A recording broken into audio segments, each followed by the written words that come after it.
जब स्त्री हाथ में सिंदूरा लेती है ना, आपके इधर कैसे सिंदूर लगाते हैं हमको तो नहीं मालूम, पर सुहागन स्त्री जिसकी शादी हो गई वो स्त्री जब अपने हाथ में सिंदूरा लेती है, स्त्री कभी भी सिंदूर जब लगाती है तो सिंदूर की डब्बी को कहीं रखकर नहीं लगाती, हमेशा याद रखना। जिस नारी सिंदूरे को नीचे रख दिया या सिंदूरे को अलमारी पर रख दिया या सिंदूरे को टेबल पर रख दिया और उसमें से लेके सिंदूर लगा रही है, तो वो नारी, हाँ एक जगह पर सिंदूरा रखा जा सकता है, जब आप सुहागल कर रहे हो, कोई पूजन कर रहे हो, तो आप देवी जी को, गणेश जी को जो सिंदूर चढ़ा रहे हो वो चढ़ा हुआ जमीन पर भी रखा हुआ मांग में धर सकते हो। पर जब आप स्वयं 16 श्रृंगार कर रहे हो उस जगह पर सिंदूरा जमीन पर नहीं रखा जाता। सिंदूरा जमीन पर रखा हो और नारी मांग का सिंदूर भरती हो तो पति को रोग ग्रसित करता ही है, पति रोगीला होता ही है, ये निश्चित है। उसका पति रोगीला जरूर होगा, ये निश्चित है, उसको रोग जरूर घेरेगा, ये पक्का है। स्त्री जब सिंदूरा में, यहां तक शास्त्र प्रमाण देता है कि एक दुल्हन पहली बार जब मांग भरती है और पति उसकी मांग भरता है तो पति के भी हाथ में सिंदूरा पकड़ाया जाता है और पति अपने हाथ से उस मांग को भरता है। पति के हाथ में सिंदूरा पकड़ाया जाता है, वो सिंदूरा साधारण नहीं है।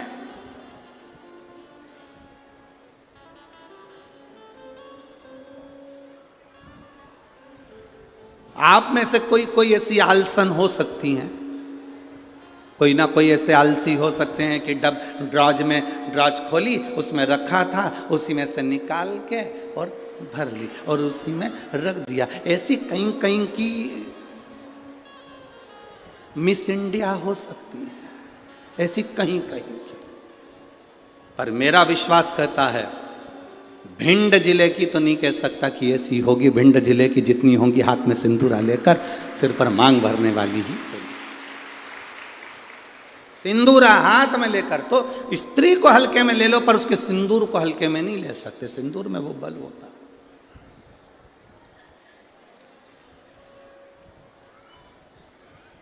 एक कौन सा राक्षस है जिसका संहार, वो कौन सा राक्षस है जिसका संहार एक स्त्री ने मांग के सिंदूर से अपने दूसरे प्रतिबिंब को प्रकट कर कर मारा था? वो कौन सा राक्षस है? ऐसा कौन सा राक्षस जिसको वर था कि वो स्त्री के हाथ से मरेगा और स्त्री अपने मांग के सिंदूर से, उस सिंदूर से अपनी परछाया प्रकट कर लेती है और परछाया से मारती है? वो एक ही राक्षस था, मुल्कासुर। कौन सा राक्षस? मुल्कासुर। उसको माता जानकी जी ने मारा था, लंका में जाकर मारा था, लंका के दरवाजे पर। कौन था मुल्कासुर? कुंभकर्ण की पत्नी का पुत्र, कुंभकर्ण का बेटा। कुंभकर्ण की जो पत्नियां थी उसमें से एक करकटी थी जिसका पुत्र भीम था। उस भीम को शिवजी ने मारा था तो वो भीमा शंकर बन गया था। और कुंभकर्ण का एक बेटा था मुल्कासुर, जो जन्म लेने के बाद मूल में हुआ था तो उसको भिगवा दिया गया था, जिसको सीता जी ने मारा था, माता जानकी जी ने मारा था। मांग के सिंदूर में कितना बल होता है।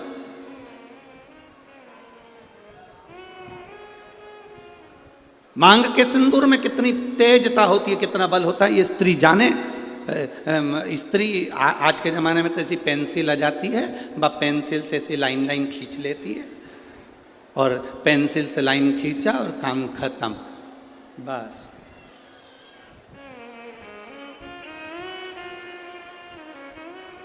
नहीं नहीं भाई,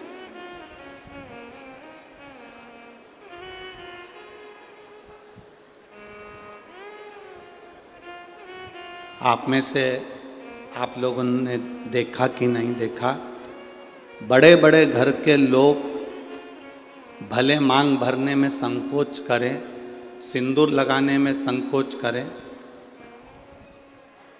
पर तुम्हारे यहाँ पर कोई काम करने वाली आई हो ना, तुम्हारे यहाँ कोई बर्तन मांजने वाली आई हो, वजन ढोने वाली, ईंट रखने वाली, फावड़ा गेती रखने वाली, रेत भरने वाली, वो काम करने वाली स्त्री को देखना। एक पैसे वाले के यहाँ की नारी भले मांग भरने में संकोच कर सकती है, पर एक गरीब स्त्री कभी मांग भरने में संकोच नहीं करती, वो मांग भर कर चलती।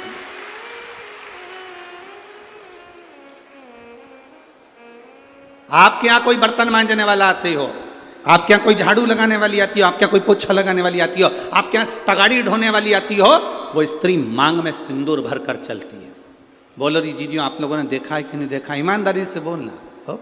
कथा ऐसे नहीं चलती कि महाराज ने बोल दिया और तुमने स्वीकार कर लिया। तुम तो दिल से बोलो कि तुमने देखा कि नहीं देखा। वजन ढोने वाली मांग में सिंदूर भर लेगी और मांग में सिंदूर भरकर वजन ढोलेगी। किसी उस स्त्री से पूछना कि मांग में तो सिंदूर भर लेती है, भले तू कैसी भी दिखे पर तेरी मांग खाली नहीं रहती है, उसका कारण क्या है? तो वो स्त्री कहती है कि मैं कितना भी बोझा ढोलूं, मेरा पति मेरे साथ में वजन ढोने में साथ रहता है। मांग के सिंदूर में वो बल होता है महाराज। वो सिंदूर जो सीता जी अपनी मांग में भर रही, वो सिंदूर आज तक ददरुआ धाम सरकार श्री हनुमान जी महाराज के तन पर तुम्हें लगा हुआ दिखता है। उस सिंदूर में कितना बल होगा, उस सिंदूर में कितना आनंद होगा, वो सिंदूर क्या साधारण होगा?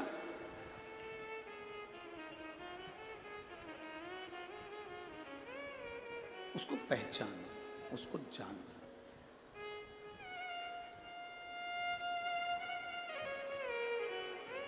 जरा विचार करिएगा, स्मरण में लाइएगा। वो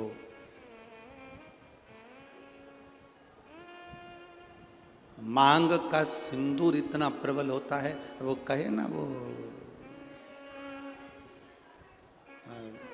मुल्कासुर की वो कथा आती है,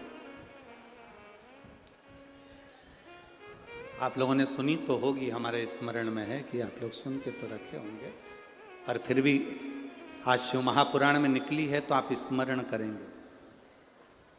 कुंभकर्ण का बेटा मुल्कासुर मूल में पैदा हो गया। कुंभकर्ण को मालूम पड़ा मेरा बेटा मूल में पैदा हुआ है। कुंभकर्ण ने दासियों से कह दिया इसको जंगल में फेंक दो, ले जाओ इसको और वन में डाल दो, ले जाओ इसको जंगल में फेंको। अब उस बच्चे को ले जाकर जंगल में फेंक दिया। मूल में हुआ था, जंगल में फेंका। जंगल में फेंका, एक मधुमक्खी ने उस बच्चे को देख लिया। मधुमक्खी ने जब बच्चे को देखा कि कोई बच्चा रो रहा है और बिलख रहा है, इसके घर के लोग उसको यहां पटक कर चले गए। मधुमक्खी ने अपने छत्ते को छेदित कर दिया। मधुमक्खी अपने छत्ते को बनाती है, कभी छत्ते को छेदित नहीं करती कि उसमें से शहद नीचे गिरे। कभी छेदित नहीं करती मधुमक्खी अपने छत्ते को, बनाती है छत्ता पर छेदित नहीं करती। छत्ता बनाएगी पर छेदित ना करेगी, छेदित ना करेगी।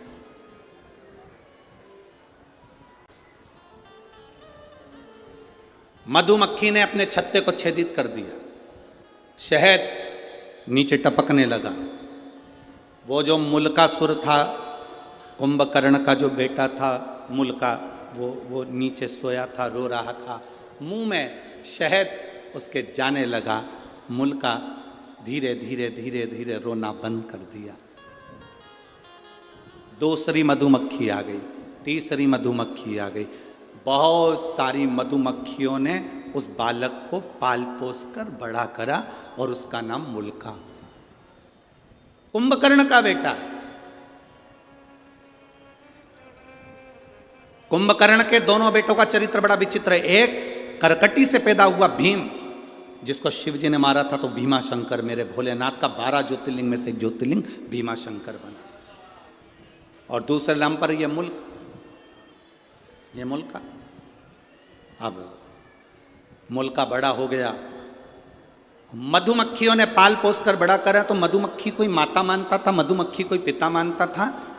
एक मधुमक्खी से उस मुल्का ने पूछा, माँ, अब देखो हमारा सनातन धर्म कितनी सुंदर बात कहता है, मानो तो मैं गंगा माँ हूं, ना मानो तो बहता पानी। आप अगर एक पाषाण को, एक पत्थर को भी पूज रहे हो, तो वो पत्थर भी तुम्हारी नैया पार कर सकता है जिसकी तुम पूजन कर रहे हो। सनातन हिंदू धर्म में है क्या? आपका विश्वास सनातन हिंदू धर्म को मजबूत करता है। शिव महापुराण की कथा क्या देती है? शिव महापुराण की कथा क्या देती है आपको? विश्वास, भरोसा, दृढ़ता। एक पत्र आया है, देखिए।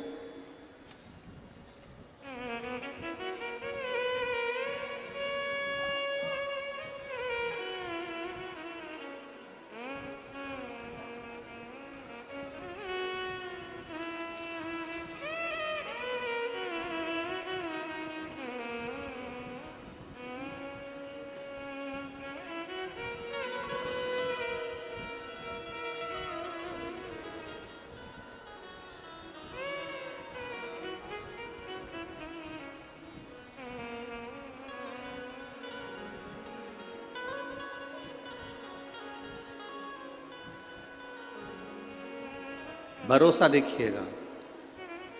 गुरुजी 13 साल से संतान नहीं थी। मैं बाबा का क्या वर्णन करूं गुरुदेव। ये पत्र में हरि सरकार मारुति नंदन महाराज मिश्रा जी के हाथ से भेज रही हूँ।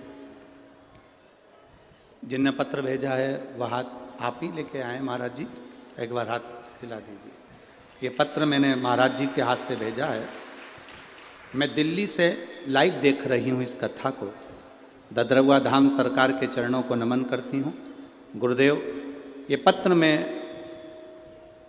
हनुमान हरि सरकार मारुति नंदन महाराज जी मिश्रा जी के माध्यम से भेज रही हूँ। गुरुदेव, 13 साल से मेरे यहाँ बच्चे नहीं थे। मैं बाबा का क्या वर्णन करूँ। मेरे पति दिल्ली पुलिस में एसआई के पद पर तैनात हैं। मेरा नाम वीर सिंह यादव है, मेरी पत्नी का नाम मंजू यादव है। मैं जिला भिंड के थाना मो तहसील गोहत ग्राम धमूरी, जो ददरवा धाम से मात्र 2 किलोमीटर की दूरी पर स्थित है, वहाँ का रहने वाला। मेरे यहाँ संतान नहीं थी। मैं बाबा को क्या वर्णन करूं गुरुदेव। सब जगह गए, कोई सुख ना मिला। तब शिवजी पर एक लोटा जल चढ़ाना प्रारंभ करा। तब मेरी पत्नी ने मुझसे कहा, तो मैंने मेरी पत्नी से कहा, क्या शंकर जी पे जल चढ़ाने से औलाद हो जाती है, संतान हो जाती है? अगर ऐसा होता तो पूरा विज्ञान फेल हो जाता, पूरा साइंस फेल हो जाता। फिर भी गुरुजी, मेरी पत्नी मुझे रोज पानी का लोटा हाथ में पकड़ाती, मैं शिव जी को चढ़ाता। डॉक्टरों ने तो 13 साल से जांच करी और हर बार यही कहा कि तुम्हारे यहाँ कभी संतान नहीं होगी। मेरी पत्नी और मैं शिव जी को जल चढ़ाकर वहीं बैठकर पी लेते। आपने कहा था नंदी के पास बैठकर शंकर का दर्शन करा करो और शिव जी से जो कहोगे नंदी सुनेगा और वो देगा। सफ़ेद आंकड़े की जड़ का प्रयोग करा, शिव जी पे चढ़ा हुआ जल पीना प्रारंभ करा। बाबा की कृपा क्या होती है गुरुदेव। 16 अक्टूबर 2023 के दिन सोमवार को मेरे यहाँ पुत्र रत्न की प्राप्ति हुई है। मैं बाबा को दंडवत करता हूँ, प्रणाम करता हूँ। बैठिए महाराज, प्रणाम आपको। शिव कृपा इसी को कहते हैं। केवल एक सनातन हिंदू धर्म ऐसा है, भारत की भूमि पर सनातन धर्म ऐसा है जो पत्थर में भी प्राण देता है। सनातन हिंदू धर्म केवल ऐसा है जो विश्वास को पक्का करता है, भरोसे को दृढ़ करता है और परमात्मा का दर्शन करता है। आप में से कई माताएं ऐसी बैठी हैं जिन्होंने पशुपति व्रत करा होगा और बाबा ने दिया होगा, एक लोटा जल चढ़ाया होगा, बाबा ने दिया होगा। ददरवा धाम आए होगे तो हनुमान जी ने दिया होगा। संसार में जन्म लिया है तो हमने उस परमात्मा की भक्ति करी और उससे हमें मिला, विश्वास के बल पर।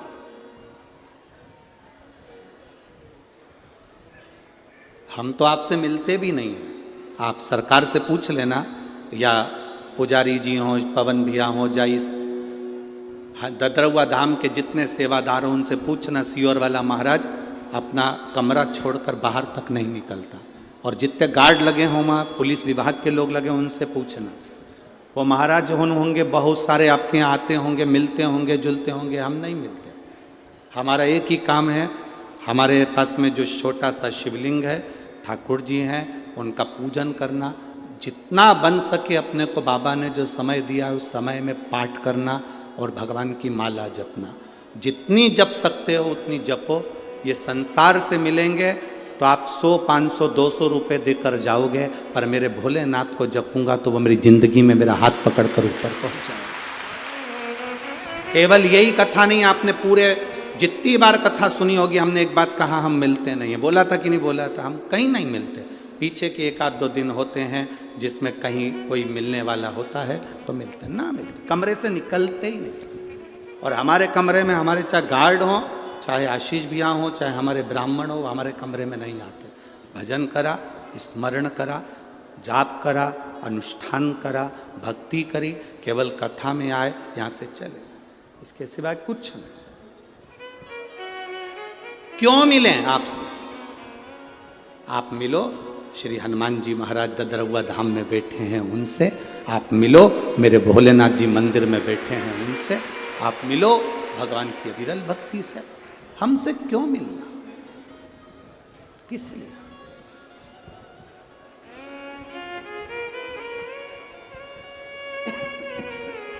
आप उसकी भक्ति करो, आप उसका भजन करो, आप उसका स्मरण करो। जितना जितना भजन का बल बढ़ेगा, जितना जितना भजन का बल बढ़ेगा, आपको कहीं जाने की जरूरत नहीं पड़ेगी। भोलेनाथ ढूंढता ढूंढता टार्च जलाकर तुम्हारे पास पहुंचेगा कि तू भजन कर रहा है। आपको नहीं जाना है कहीं पर, वो आएगा, शिव स्वयं।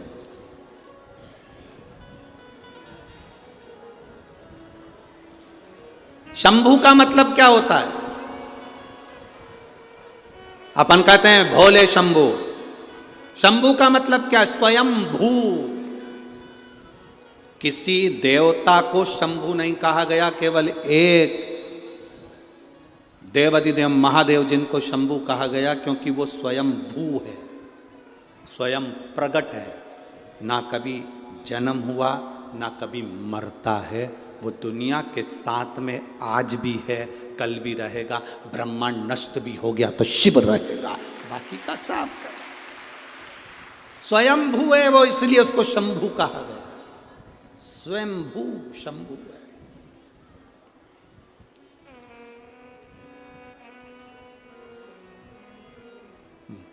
मुल्का को मधुमक्खी ने छेद कर कर। अब आपका विश्वास क्या कह रहा है? क्या एक मधुमक्खी मां बन सकती है? वो भी एक इंसान के बच्चे की, मनुष्य के मानव के बच्चे की? मधुमक्खी से मुल्का ने पूछा, मां, मधुमक्खी से पूछ रहा है, मां मैं किसका भजन करूं? और मधुमक्खियों इकट्ठी हो गई, इकट्ठी होकर झुंड बनाकर दौड़ी। दौड़ते दौड़ते मधुमक्खी एक वृक्ष पर चढ़ गई। वो वृक्ष था बट का वृक्ष। जिस बट के वृक्ष को मुल्का ने देखा तो बट वृक्ष को याद किया मुल्का ने। ये बट वृक्ष ब्रह्मा जी के कटे हुए शीश से प्रकट हुआ है, इसलिए मेरी माँ कह रही है कि इस ब्रह्मा का तू तप कर। मुल्का ने ब्रह्मा जी का तप करना प्रारंभ करा। इतना घोर तप मुल्का ने करा, बट वृक्ष के नीचे बैठ जो तप करना प्रारंभ करा तो ब्रह्मा जी प्रकट हो गए, ब्रह्मदेव सामने। और ब्रह्मा जी प्रकट होकर बोले, बोल मुल्का तुझे क्या चाहिए? मुल्का ने कहा, मैं मरूं ना, मुझे अमर कर दो, मेरे प्राण ना छूटे, मुझे अमर करा जा। भगवान ने कहा, ये तो कभी नहीं हो सकता मुल्का कि तू अमर होगा। अगर मैं अमर नहीं हो सकता तो फिर क्या मांगू?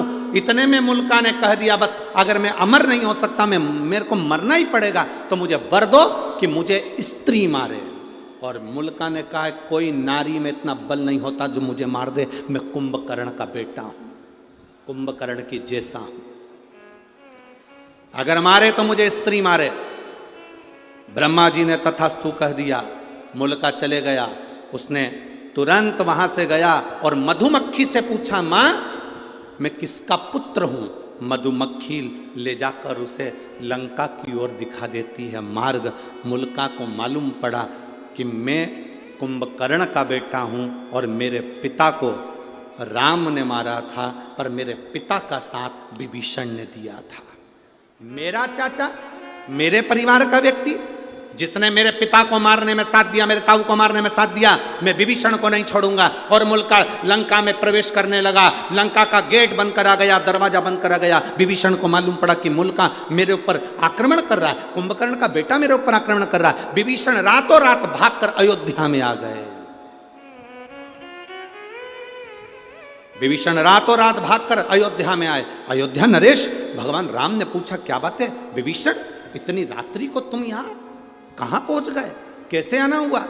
प्रभु बहुत जल्दी में आया हूं, कुंभकर्ण का बेटा मुझे मारना चाहता है, लंका में प्रवेश करना चाहता है और कह रहा था पहले विभीषण को मारूंगा क्योंकि उसने मेरे पिता को मरवाने में साथ दिया, फिर राम लक्ष्मण को मारूंगा, हनुमान को मारूंगा।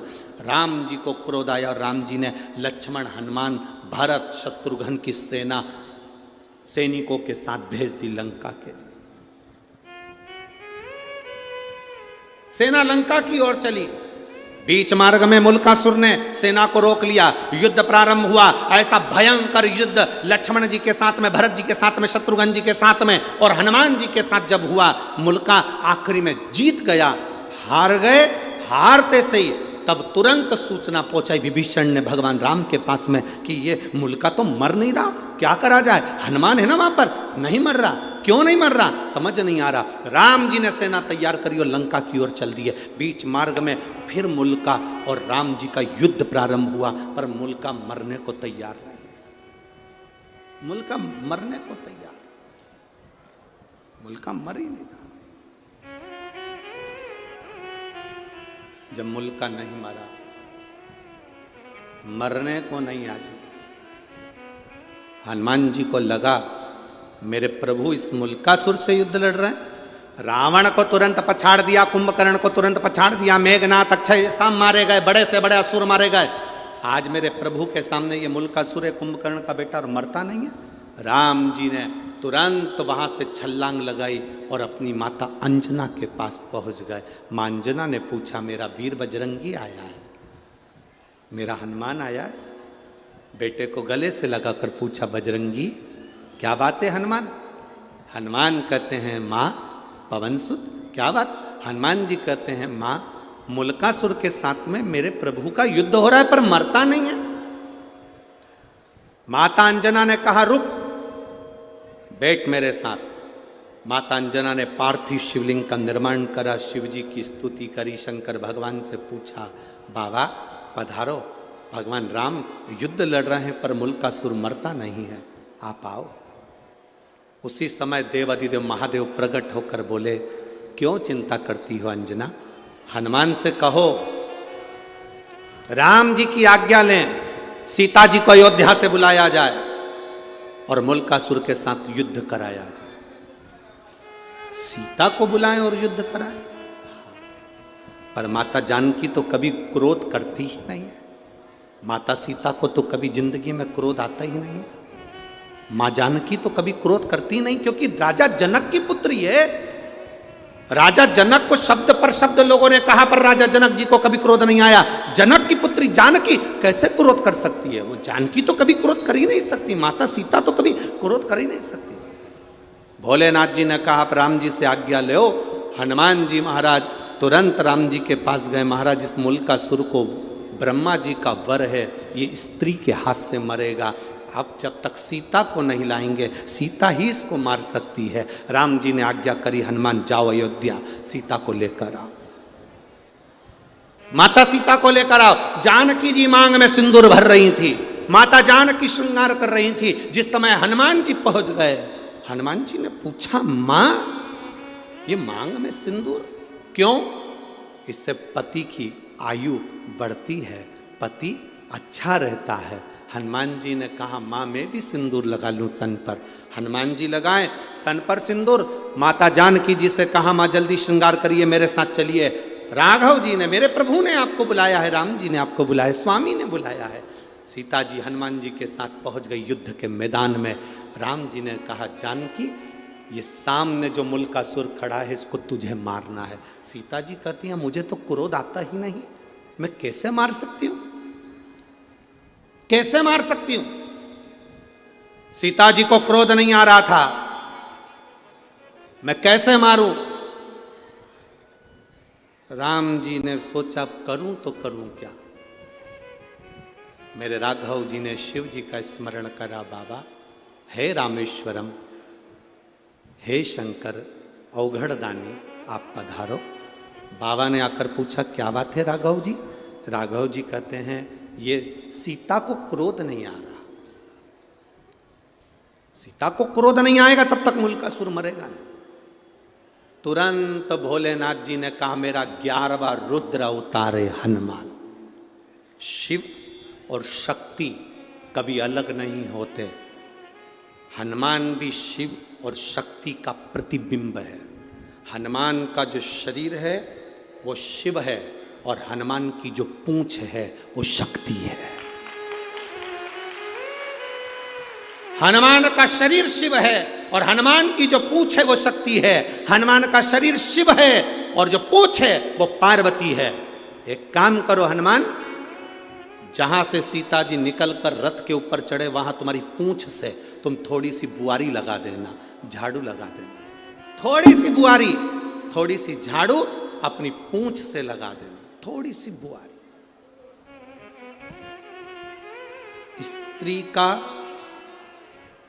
स्त्री का पल्लू, थोड़ा ध्यान देना, बहुत अच्छी विषय है। वो तो ये शंकर सुमन शिव महापुराण की कथा चल रही है तो ये प्रसंग निकले हैं, नहीं तो ये प्रसंग शिव पुराण में हम कभी ना सुनाते। स्त्री का पल्लू,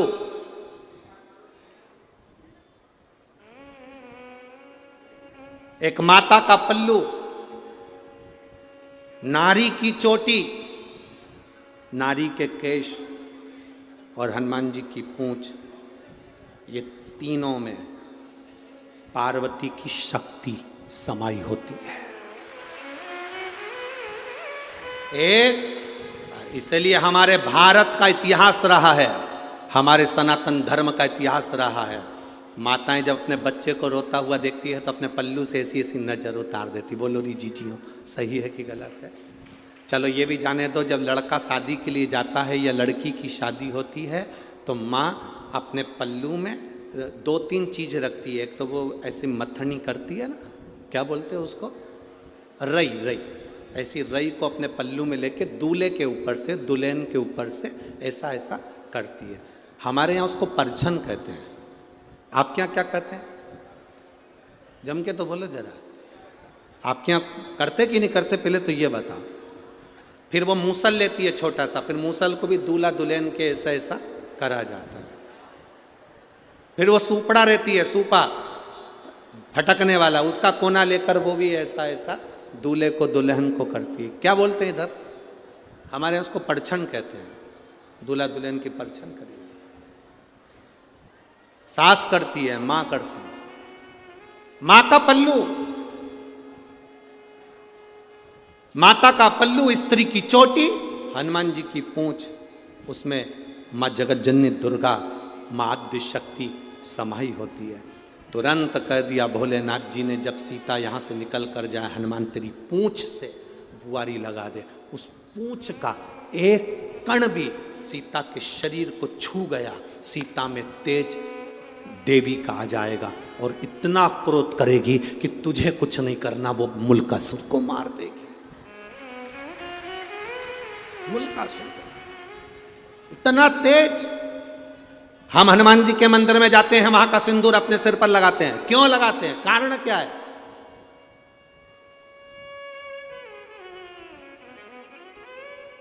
हम हनुमान जी के मंदिर में जाकर उनका सिंदूर लेकर अपने सिर पर लगा रहे हैं। हनुमान जी के सिर पे से सिंदूर नहीं लेते हैं। लेते हैं? अरे बोलो तो जम के। हनुमान जी के कान के पास से सिंदूर नहीं लेते हैं। हनुमान जी की छाती पर से सिंदूर नहीं लेते, हनुमान जी के हाथ के पास से सिंदूर नहीं लेते, हनुमान जी के चरणों से सिंदूर लेते हैं, क्योंकि पूंछ नीचे रहती है, उसका चरण मात्र में भी अगर कोई अंश आया होगा तो हमारा कल्याण हो गया होगा।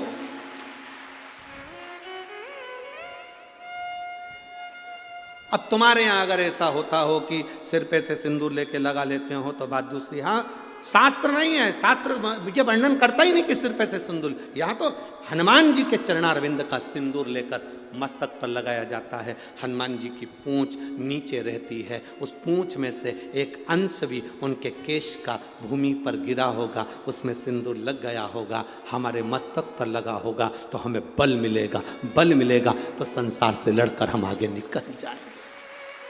पवन तनय संकट हरन मंगल मूर्ति, राम लखन सीता सहित हृदय शिव है वो। शंकर भगवान ने कहा हनुमान सीता जी, सीता माता जानकी चली, चलते ही हनुमान जी ने बुहारी काढ़ी, बुहारी काढ़ते से माँ जानकी ने देखा सामने मूल का सुर को, सीता जी ने अपने मांग के सिंदूर का स्पर्श कर कर अपनी छाया प्रकट कर दी। जानकी नहीं, सीता की छाया प्रकट हो गई और सीता माता की छाया ने ऐसा विकराल रूप धारण करा कि मुल्कासुर को 5 बाण में त्रस्त कर कर उसको पछाड़ दिया। अंत में मुल्कासुर मर गया, मुल्कासुर मर गया।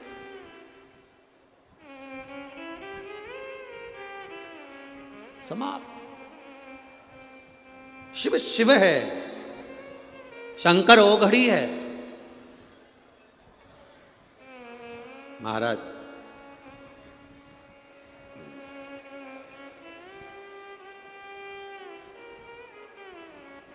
लोग कहते हैं भगवान शंकर का नाम किस टाइम लेना चाहिए, भगवान शंकर का भजन किस टाइम करना चाहिए। हम कहते हैं शिव के भजन का कोई टाइम नहीं है, शंकर का भजन 8 याम करना चाहिए। 8 याम, जब तुम्हारा मन करे तब शिव जपो, जब तुम्हारा मन जपे, मन कहे तब राम जपो, जब तुम्हारा मन कहे तब तुम सीता जपो, जब तुम्हारा मन कहे तब कृष्ण जपो, जब तुम्हारा मन कहे तब भगवान का भजन करो। 8 याम सीता राम 24 घंटे हर पल हर घड़ी जपना चाहिए। तो किसी ने कहा, एक महाराज जी प्रवचन में कह रहे थे कि सुबेरे शाम जपना चाहिए। हमने कहा महाराज जी से पूछो दोपहर में तो नहीं मरेंगे, उनसे पूछो।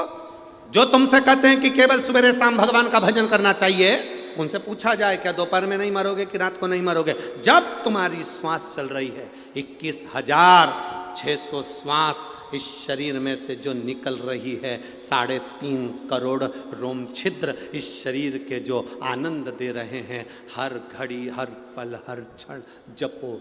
शास्त्र तो कहता है 24 घंटे भगवान का भजन करो। 24 घंटे नहीं कर सकते तो कम से कम 12 घंटे तो भगवान का भजन करो। 12 घंटे नहीं कर सकते तो 6 घंटे तो करो। 6 घंटे नहीं कर सकते तो 3 घंटा भगवान का भजन करो। 3 घंटा नहीं कर सकते तो कम से कम 1.5 घंटा तो करो रे।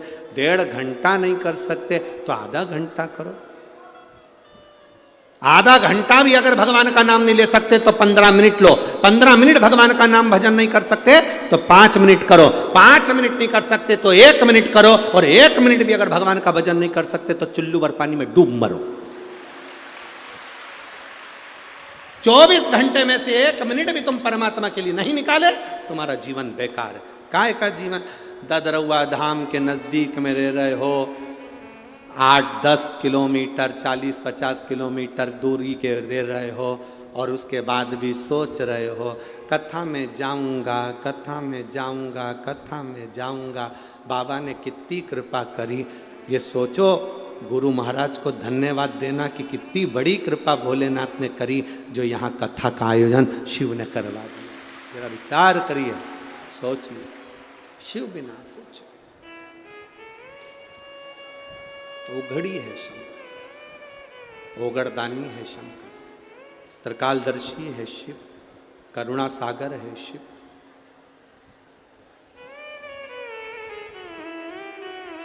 वो घड़ी है शिव।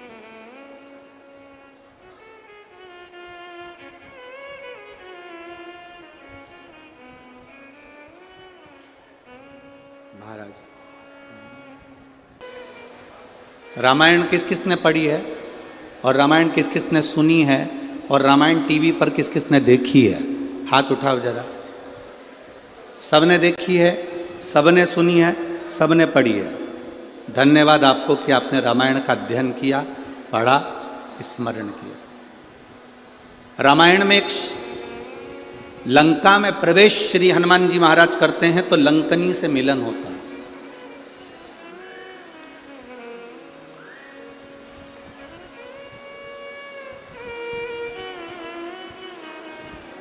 हनुमान जी महाराज जब लंका में प्रवेश कर रहे हैं तब एक स्त्री, लंकनी नाम की एक स्त्री मिलती है। सुरसा मिली, माता कहकर प्रणाम करा। छाया पकड़ने वाली राक्षसी मिली, प्रणाम करा माता कहकर। लंकनी मिली,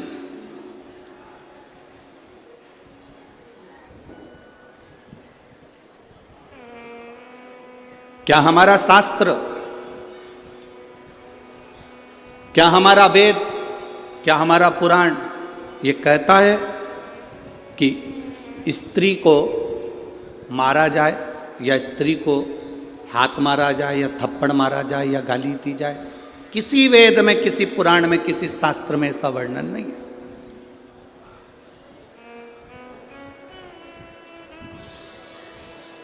जब हमारे शास्त्रों में यह वर्णन नहीं है तो फिर हनुमान जी महाराज ने लंकनी पर मुष्टिक का प्रहार क्यों किया? जब हमारे शास्त्र कहते हैं, जब हमारी पुराण कहती है, जब हमारे वेद कहते हैं कि स्त्री पर हाथ ना उठाया जाए, स्त्री को गाली ना दी जाए, स्त्री को अपशब्द ना किया जाए, स्त्री को ताना ना दिया जाए, फिर ये लंकनी पर मुष्टिक प्रहार करना?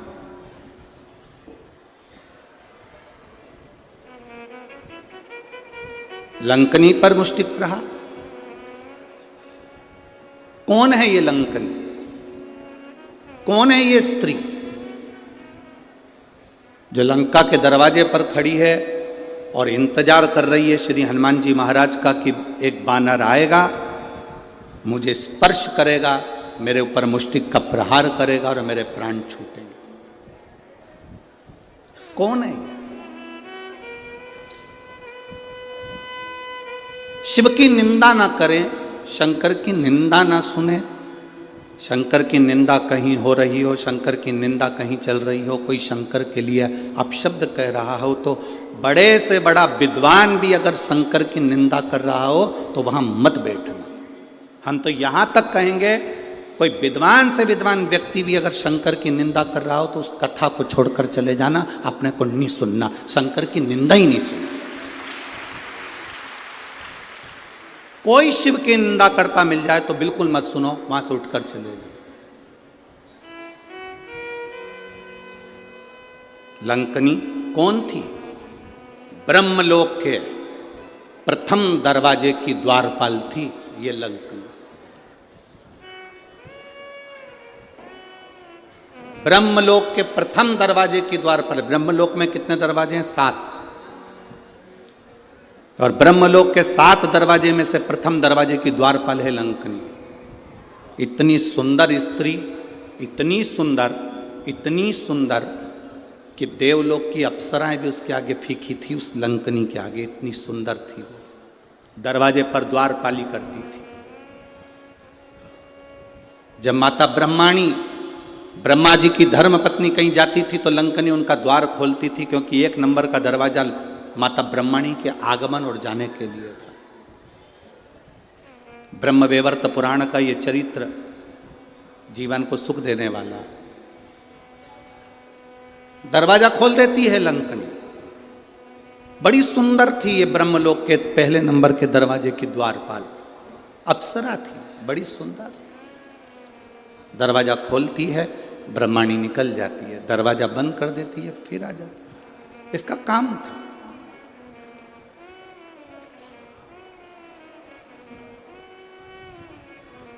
आप में से कई लोग ऐसे होंगे जिनको ददरुआ धाम आते हों और हनुमान जी के दर्शन करने जाते होंगे, तो कई लोग ऐसे होंगे जो पहली बार आते होंगे, उनको दरवाज़ा नहीं मालूम होगा। कल हम पुजारी जी से कह रहे थे और वो पवन जी थे, उन दोनों से कह रहे थे कि महाराज जी ने ये काम सबसे अच्छा करा कि ददरुआ धाम के इस मंदिर प्रांगण के बहुत सारे दरवाजे हैं। तो पुजारी जी कह रहे थे महाराज जी कम से कम 8 दरवाजे हैं मंदिर में प्रवेश आने जाने के। इसी ब्रह्मलोक में ब्रह्मा जी के प्रवेश द्वार 7, उसमें से एक द्वार पर दरवाजे पर ये सुंदर स्त्री खड़ी है जो दरवाजा खोलती है, बंद करती है, पहरेदारी करती है, चौकीदारी करती है। अब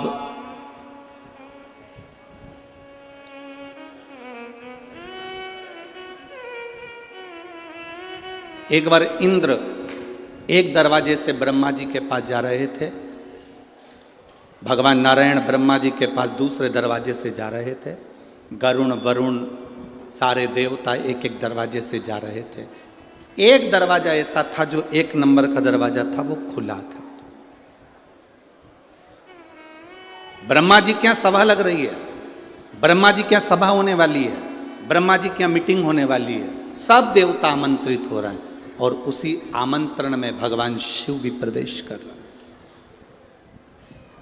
कितनी सुंदर जगह वो लंकनी रह रही थी, कितनी सुंदर थी, एकदम सुंदर अप्सराओं की तरह, बहुत सुंदर। दरवाजा खुला था, अगर दरवाजा बंद होता, उसमें ताला डला रहता तो महादेव वहां से दूसरी जगह चले जाते, पर दरवाजा खुला था। अब जैसे ददरुआ धाम सरकार के दर्शन के लिए 8 दरवाजे हैं, हमने कल महाराज जी बताए तो हमको स्मरण में आया, पुजारी जी बोल रहे थे 8 दरवाजे। अब पहला दरवाजा, दूसरा दरवाजा, तीसरा दरवाजा, सब दरवाजे खुले हैं। जो दरवाजा इनको बंद करना होगा मत ताला लगा दे। ताला लगा दे तो कोई अंदर जाएगा क्या? जम के तो बोलो, जाएगा कोई अंदर? नहीं जाएगा। कोई वहाँ इंतजार करेगा कि दरवाजा खुलेगा तब मैं अंदर जाऊंगा? कोई नहीं इंतजार करेगा। ताला लगाए, कोई है नहीं, कोई नहीं आएगा, अपन दूसरे दरवाजे से चलो।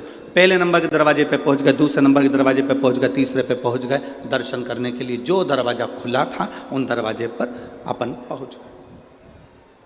ब्रह्मा जी के यहाँ सारे दरवाजे फुल थे, 1 नंबर का दरवाजा खुला हुआ था। अगर ब्रह्मा जी को बंद करना था या ब्रह्माणी को बंद करना था तो इस दरवाजे में भी ताला लगा कर रखना था, तो शिव वहां नहीं जाते, उनको नहीं मालूम था। पहली बार ब्रह्मलोक में प्रवेश करे, प्रवेश करते से ब्रह्मलोक में जैसे ही ब्रह्मा जी के उस लोक में प्रवेश कर रहे थे, शिव जी ने देखा कि कौन सा दरवाजा खाली है, उस द्वार में से भगवान शंकर प्रवेश करने लगे। जैसे ही प्रवेश करा, प्रवेश करते से उस द्वारपालिनी ने शिव जी को रोका।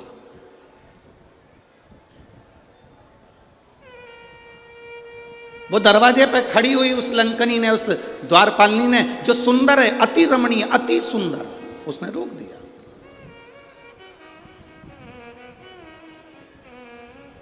अब शिव ओघड़दानी इस दरवाजे से प्रवेश क्यों कर रहे हैं? शंकर भगवान इसलिए प्रवेश करे क्योंकि इसी दरवाजे से भगवान विष्णु भी गए थे, इसी दरवाजे से इंद्र भी गए थे, इसी दरवाजे से कुबेर भी गए थे। तब इस सुंदर स्त्री ने उनको नहीं रोका। पर जैसे ही देवाधिदेव महादेव दरवाजे पर आए, आते से ही उस सुंदर स्त्री ने महादेव को साधारण सा पुरुष जाना और आवाज लगा कर कहा, ए बाबा, आवाज लगा कर कहा, ए बाबा। ये भस्म रमाकर, गले में सांप पटक कर, जटा बांध कर, त्रिपुंड लगाकर, रुद्राक्ष पहनकर कहां अंदर जा रहे हो? वो साधारण स्त्री शंकर भगवान को जानती थी कि ये शिव हैं। वो स्त्री जानती थी, अप्सरा जानती थी कि ये शंकर हैं। पर शिवजी सोने का मुकुट पहनकर नहीं आए थे, शिवजी अंबर पीतांबर पहनकर नहीं आए थे। शंकर भगवान एकदम सिंपल, एकदम साधारण, एकदम सहज आए थे।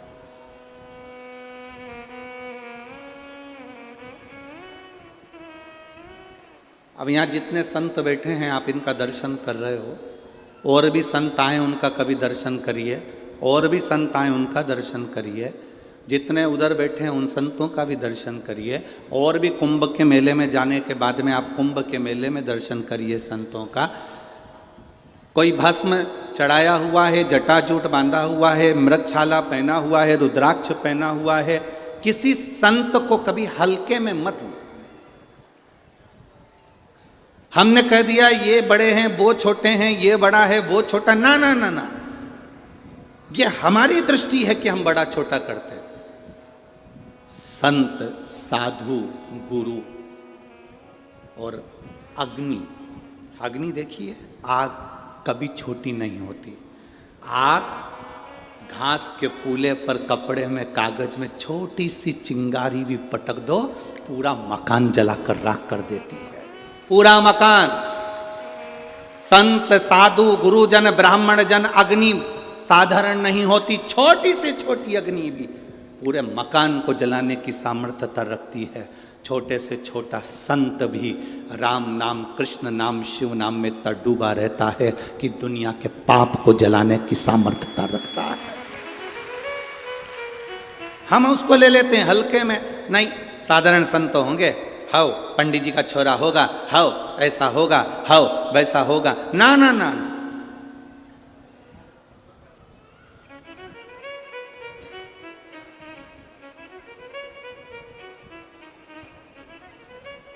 स्त्री को हल्के में ले लेना, पर उसके मांग के सिंदूर को हल्के में मत लेना। उसके मांग के सिंदूर में वो बल होता। महाराज अपने स्थान पर बैठकर भगवान देवाधिदेव महादेव से अपने दिल की बात कही है। बहुत दूर दूर से आए हो आप लोग, इतने मन से बाबा से प्रार्थना करना कि बाबा आपके हृदय की बात को स्वीकार करें। जहां जगह मिले वहां बैठ जाओ, रोड पे जगह मिले रोड पर बैठ जाओ, साइड में जगह मिले साइड में बैठ जाओ, दुकान में जगह मिले दुकान में बैठ जाओ, ग्राउंड में जगह मिले ग्राउंड में बैठ जाओ, जहाँ बैठे हो पेड़ों के नीचे बैठे हो वहाँ बैठ जाओ। बैठकर प्रार्थना करनी, बैठकर। देखो, पोहे को बनाकर ऐसे ही नहीं रख दिया जाता है। पोहे की कढ़ाई को गर्म पानी पर रखा जाता है, गर्म पानी के भगोने पर रखा जाता है, जिससे पोहा गर्म रहे। पोहा गर्म रहे उसके लिए उसको गर्म पानी के भगोने पर, पात्र पर उसे रखते हैं, गर्म।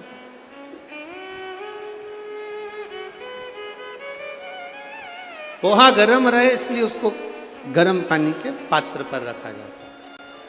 क्यों? पोहा गर्म बना रहे। जब हम श्री शिवाय नमस्तुभ्यम बोलते हैं कथा के पंडाल में, जहाँ कहीं भी आप लोग टीवी पर कथा सुन रहे हो, फेसबुक यूट्यूब पर कथा सुन रहे हो, जहाँ कहीं भी कथा को श्रवण कर रहे हो, बैठकर बोलने का इसलिए कहते हैं जिससे उस भूमि का बल, उस भूमि का तेज आपके अंदर प्रवेश करे और शिव बाबा ओघड़दानी मेरा शंकर आपके भंडार भरे, आपके ऊपर कृपा करे। जहाँ जगह मिले वहाँ बैठकर बड़े भाव से कहिएगा। जिसको आता है जहाँ बैठकर बोल रहे हो आपके उच्च स्वर में बाबा से प्रार्थना बड़े भाव के साथ करिए। श्री शिवाय नमस्तु, श्री शिवाय नमस्तु, श्री शिवाय नमस्तु, श्री शिवाय नमस्तु, श्री शिवाय नमस्तु। भोला सब दुख काटो, ओ भोला सब दुख काटो,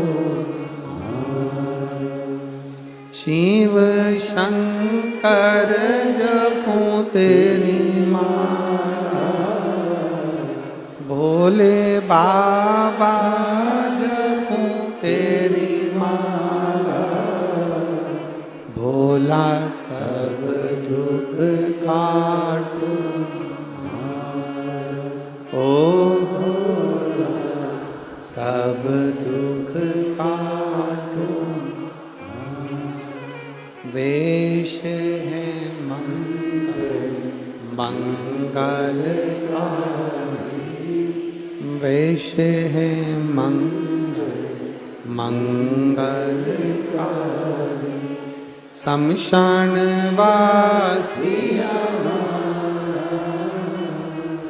शमशान वासिया,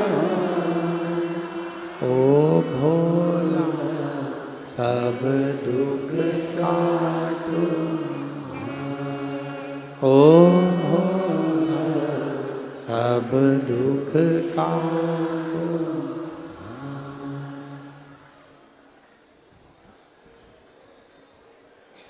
बाबा से अपने मन की बात भाव के साथ दिल से सुनता है शिव, धारण करता है शिव।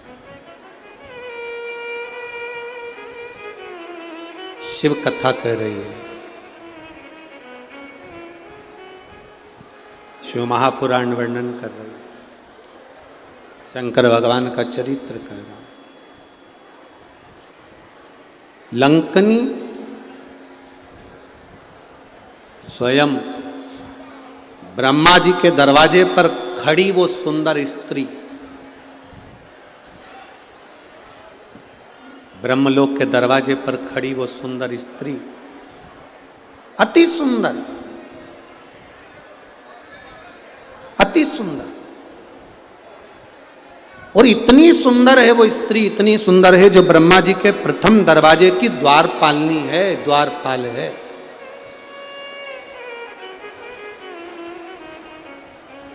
जो ब्रह्मा जी के प्रथम दरवाजे के द्वार पर, भगवान ब्रह्मा जी के दरवाजे से, उस द्वार से इंद्र भी गए, उस स्त्री ने नहीं रोका। भगवान नारायण भी गए, नहीं रोका।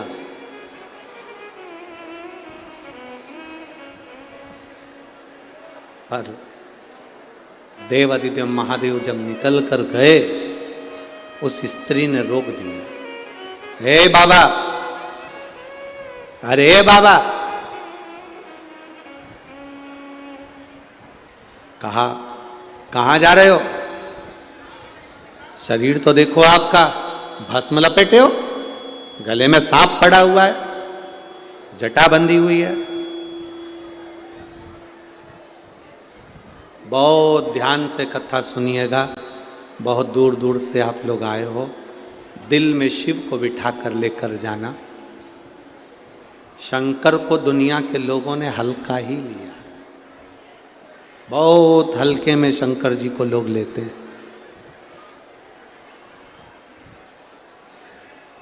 मेरा ओघड़दानी, मेरा शंभू, मेरा त्रिकालदर्शी, कैलाशी, अविनाशी को कभी हल्के में मत।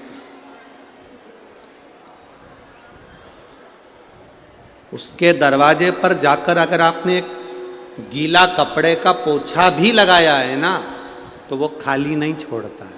एक झाड़ू भी लगाई है ना, वो खाली नहीं छोड़ता है। अगर मंदिर को साफ भी करा है तो वो खाली नहीं छोड़ता, ऐसा ओघड़ी है वो। दीपावली पर जिस कुबेर की हम पूजन करते हैं, कौन है? शंकर जी के मंदिर में चोरी करने गया था, चोट्टा।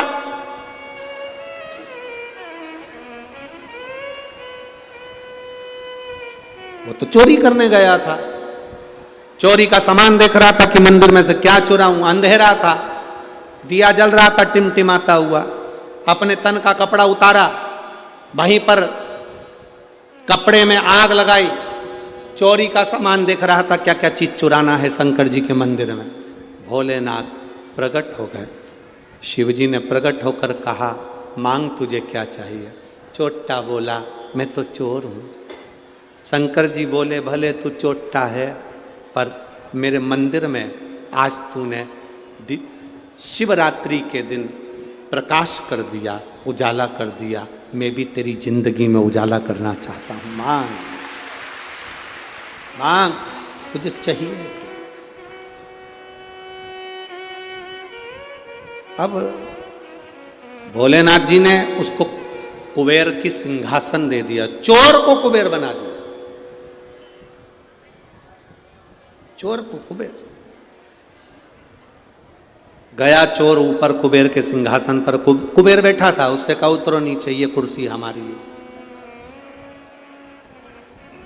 उतरो नीचे, ये कुर्सी हमारी है, उतर जाओ जल्दी से नीचे, यहां पर उतरो। कुबेर ने कहा भाई देख, हम कैसे उतर जाएं, भला जरा बता, ये कुर्सी तो हमारी है। नहीं, भोलेनाथ जी ने ये कुर्सी मेरे को दी है, शंकर जी ने कुर्सी मुझे दी है,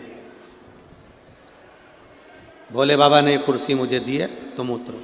कुबेर नीचे उतरा, रोता रोता कुबेर इंद्र के पास गए। इंद्र ने कहा इस मामले में हम कुछ नहीं बोल सकते, इस मामले में हम कुछ नहीं बोल सकते। रोता रोता कुबेर भगवान विष्णु के पास गए। भगवान विष्णु ने कहा क्या हुआ? भगवान विष्णु बोले इस मामले में हम कुछ नहीं कह सकते। रोता रोता कुबेर ब्रह्मा जी के पास गए। ब्रह्मा जी उनको लेकर भगवान विष्णु के पास चले गए। भगवान नारायण से कहा प्रभु ये बात तो बहुत गलत है, जब कुबेर को कुर्सी मैंने दी थी तो फिर ये शंकर जी ने इसको कुर्सी कैसे दे दी, वो चोर को कुर्सी कैसे दे दी? भगवान विष्णु बोले देखो ब्रह्मा जी, शंकर जी के मामले में हम नहीं बोल सकते, ध्यान देना, ब्रह्मा जी तुम्हारे भाग्य को लिख सकते हैं, विधाता तुम्हारे भाग्य को लिख सकता है, भगवान तुम्हारे भाग्य को लिख सकता है, पर केवल एक देव अधिदेव महादेव ऐसे हैं जो तुम्हारे भाग्य के लिखे को मिटाकर अच्छा लिख सकते हैं। अकाल मृत्यु वो मरे जो काम करे चंडाल का, और काल उसका क्या बिगाड़े जो भक्त हो। मां, जो शिव का उपासक उसको क्या चिंता?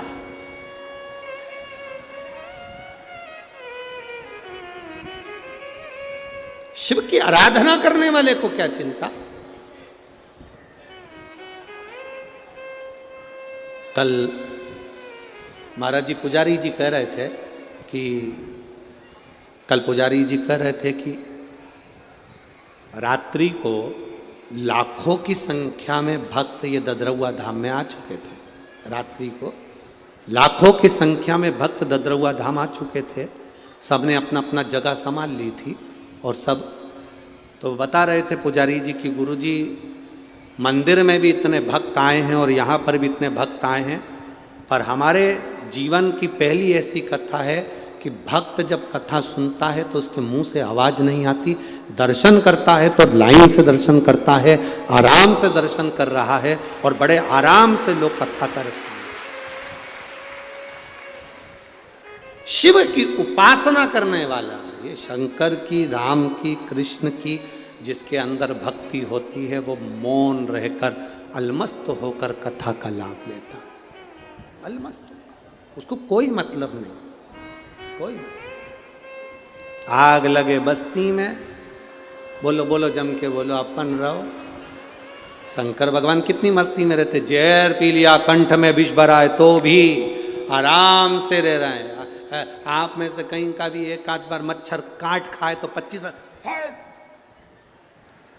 जरा विचार करो। पर शिव शिव है, जहर कंठ में भरा है, गले में सर्प धरा है, सिर पे गंगा चंद्र धरा है और मेरा शंभु अड़भंगा बैठा भक्ति में डूबा हुआ है। निंदा ना करें, अपशब्द ना बोलें, शिव को पहचानो। शिव के मामले में कोई नहीं बोलता, कोई। एक झाड़ू लगाने वाले को फल मिल सकता है, बुआरी लगाने वाले को फल मिल सकता है, तो क्यों ना मिले, क्यों ना?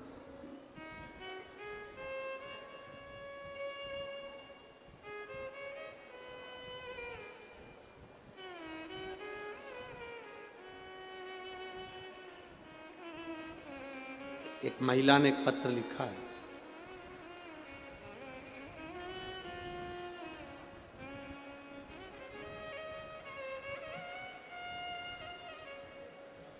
गुड़िया सिंह मुजफ्फरपुर बिहार से आई हैं। कहीं बैठी हैं तो हाथ हिला सकती हैं। गुड़िया सिंह मुजफ्फरपुर बिहार से आई हैं। कहीं बैठी हों तो हाथ हिला सकती हैं।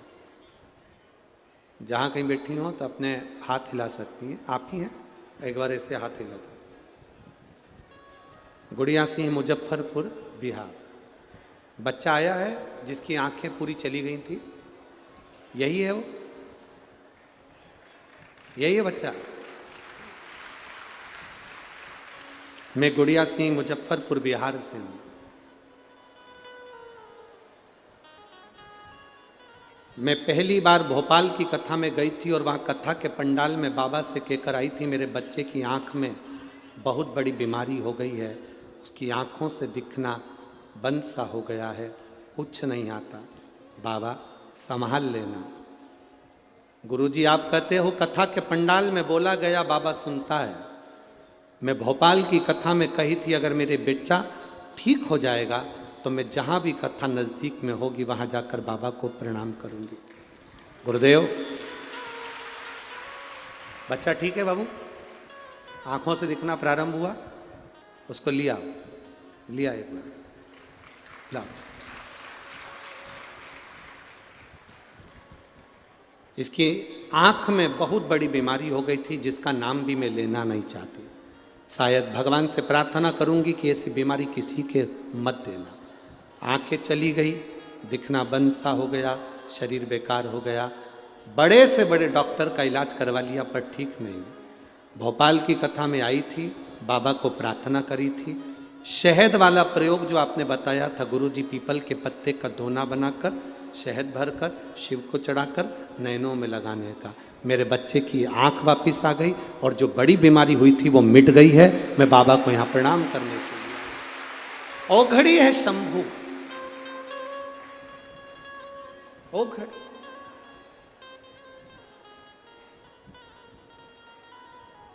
आपका विश्वास जितना दृढ़ होगा, आपका भरोसा जितना दृढ़ होगा, यहां आपका भरोसा आपको विजय दिलाता, आपका विश्वास आपको विजय दिलाता।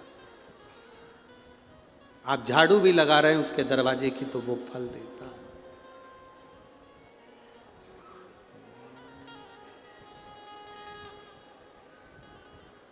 वो कहे जब से तेरा गुलाम हो गया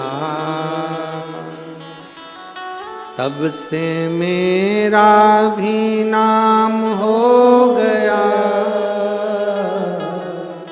जब से तेरा गुलाम हो गया तब से मेरा भी नाम हो गया। वरना औकात क्या थी मेरी, वरना औकात क्या थी मेरी। सबसे बढ़िया है सबसे खरी, भोले बाबा तेरी नौकरी। सबसे बढ़िया सबसे। जब से तेरा गुलाम हो गया तब से मेरा भी नाम हो गया। जब से तेरा गुलाम हो गया तब से मेरा भी नाम हो गया। एक बार जोरदार ताली बजाओ। इस बच्चे को ऐसी बीमारी हो गई थी, इसकी दोनों आंखें चली गई थी और बीमारी इतनी विकराल थी पर बाबा ने वापिस नेत्र दिए।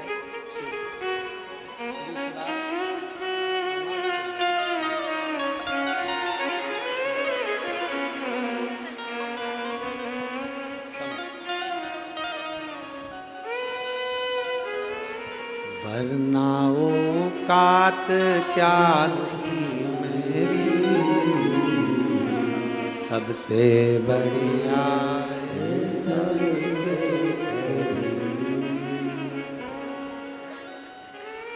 ये उसकी कृपा, उसकी उदारता। शिव निंदा ना करे, शंकर की निंदा भी ना सुने। भक्ति जितनी बढ़ा सकते उतनी बढ़ा, जितनी बढ़ा सकते। ए मेरी जीजियों, तुम्हारे पत्रों का ढेर लगा हुआ है, हम तो इतने पत्र पढ़ नहीं पाते, पर ये हमारा विश्वास करता है आप जितने लोग ददरौआ धाम में यहाँ कथा श्रवण करने के लिए आए हो, अगली कथा जहाँ कहीं भी नज़दीक में हुई ना, यहाँ पर आपके भी पत्र मिलेंगे कि मेरे बाबा ने मुझे ये दिया। मिले? रोक दिया उस स्त्री ने, उस ब्रह्मा जी के दरवाजे पर खड़ी उस लंकनी ने, द्वारपालिनी ने रोक दिया। हट बाबा, कहाँ जा रहा? भस्म रमा कर, जटा जोड़ बांध कर, गले में सर पहन कर। किसी संत को, किसी साधु को, किसी गुरु को, किसी अग्नि को हल्का ना समझे। सांप को हल्का ना समझे, कर्जे को हल्का ना समझे, कर्जा भी हल्का ना समझे। 1 रुपया है, किसी का देना है, सबसे पहले दे दो। कर्जा भी हल्का ना समझे। सर्प को हल्का ना समझो, अग्नि को हल्का ना समझे, संत साधु गुरु जन को हल्का ना समझे महाराज, ब्राह्मण जन गुरु जन को हल्का ना समझे, मेरे भोले बाबा को हल्का ना समझे कि मेरा भोला बाबा तुमने हल्का समझ लिया। अरे अड़भंगा है, सारे देवता को अंबर पीतांबर सोना चांदी हीरा पन्ना सब चढ़ता है, सारे देवता को 56 भोग चढ़ता है, मेरे बाबा को 56 भोग भी नहीं लगता। 56 भोग भी मेरे बाबा को नहीं लगता, अंबर पीतांबर भी मेरे भोले बाबा को नहीं चाहिए। मेरे भोले बाबा को तो केवल तुमसे एक ही चीज चाहिए, 1 लोटा जल, सारी समस्या का हल। केवल आप अपने घर से 1 लोटा जल भर कर ले जाओ, अपने घर से जल लेकर जाओ। अपने घर से क्यों? घर में जो जल होता है, मंदिर में जो जल होता है, आप लोगों ने देखा है मंदिर के अंदर जल होता है, महाराज जी आरती करने के बाद जल सब पे छींटते हैं। क्यों छींटते हैं? मंदिर में जो जल रखा रहता है उसमें घंटी बजती है, स्तुति होती है, भजन होता है, आरती होती है, अपनी तरंग, अपनी वाणी की तरंग उस जल के अंदर जाती है, अपनी वाणी की तरंग उस जल में जाती है। जब आरती होने के बाद जल छीटा जाता है तो कैसी भी जीवात्मा उसको शांति मिलती है। मंदिर का जल सब पर छीटा जाता है तो उसका फल मिलता है। घर के जल में, हम जिस घर में रहते हैं उसमें कितना क्लेश हो रहा है, कितनी अशांति है, हमें कितना टेंशन है, हमें क्या दुख है, हमें क्या तकलीफ है, हमें क्या कष्ट है। जब हम घर में बात करते हैं, परिवार में बात होती है तो हमारी तरंग जल में जाती है। और घर का जल जब हम महादेव को चढ़ाते हैं तो अपनी सारी चिंता हम महादेव को छोड़ देते हैं, सारी चिंता।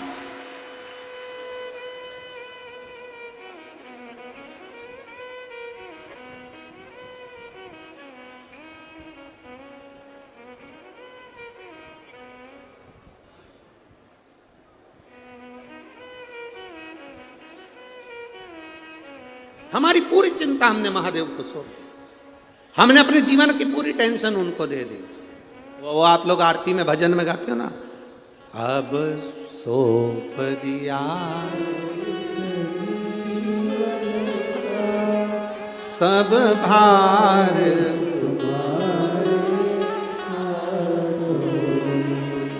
हे हार तुम्हारे और जी तुम्हारे हम अपना पूरी चिंता, पूरा टेंशन, पूरा विचार भगवान को दे देते हैं और देते रहना चाहिए। कोई तुमको गाली दे, एक शब्द भी पलट कर मत बोलो। कोई तुमको अपशब्द कहे, एक शब्द पलट कर मत बोलो। दक्ष प्रजापति ने शंकर भगवान को श्राप दिया, शिव मैं तुझे श्राप देता हूं कि तू शमशान में रहेगा। शंकर भगवान खुश हो गए, मेरे ससुर ने मुझे जो स्थान दिया वो बहुत अच्छा दिया। ससुर दामाद को प्लाट दिलाता है, उस प्लाट पर कोई कब्जा कर ले तो ससुर का मन दुखता है। दक्ष प्रजापति शंकर भगवान के ससुर हैं, उन्होंने शंकर भगवान को श्राप दिया कि तू शमशान में रहेगा। दक्ष प्रजापति ससुर ने शंकर भगवान को प्लाट भी दिया, तो ऐसी जगह दिया जहां कोई कब्जा ही नहीं करेगा। वहां कौन कब्जा करने वाला? उसका नाम है शमशान। जहां अमीर भी जाता है तो बांस पर और गरीब भी जाता है तो बांस पर। अमीर भी जाता है तो सफेद कपड़े में, गरीब भी जाता है तो सफेद कपड़े में। अमीर भी जाता है तो घास के गद्दे पर, गरीब भी जाता है तो घास के गद्दे पर। आपके इधर ऐसा होता हो कि डनलप के गद्दे पे ले जाते हो तो बात दूसरी। अमीर भी जाएगा तो सफेद कपड़े में, गरीब भी जाएगा तो सफेद कपड़े में। अमीर भी जाएगा तो घास के गद्दे पर, गरीब भी जाएगा तो घास के गद्दे पर। अमीर भी जाएगा तो बांस पर, गरीब भी जाएगा तो बांस पर। जहां सबकी शान सम है उसका नाम सम शान है, वहां बराबर की शान है। कोई अमीर नहीं, कोई गरीब नहीं। ये दुनिया में हो सकता है कि तुम अमीर हो, तुम गरीब हो, पर शमशान में आग लगे तब कोई अमीर कोई गरीब नहीं होता। जिसने ज़्यादा बादाम खाई हो उसकी भी राख एक जैसी होती है, जिसने नी खाई उसकी भी एक जैसी है। हो सकता है बादाम खाने वाले की राख थोड़ी क्वालिटी बान हो तो भर के रख, पर एक जैसा सम है। जब शंकर भगवान की दृष्टि में सम है तो फिर दुनिया क्यों भेद करती है? दुनिया ने भेद करा। ब्रह्मा जी के दरवाजे पर खड़ी हुई उस स्त्री ने, उस लंकनी ने, उस द्वारपाली ने भेद कर दी। ब्रह्मा जी के सामने खड़ी हुई उस प्रथम दरवाजे की उस स्त्री ने भेद करा। इंद्र जी को नहीं रोका, विष्णु जी को नहीं रोका, पर शंकर जी को रोक दिया। क्या अड़भंगे, क्या अड़भंगे।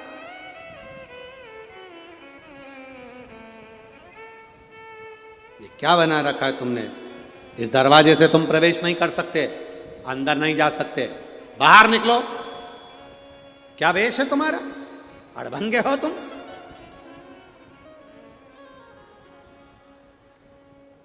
शिव तो मौन थे, शंकर कभी जवाब नहीं देता। शंकर का जो भक्त होता है ना, शिव की उपासना करने वाला होता है ना, वो कभी जवाब नहीं देता।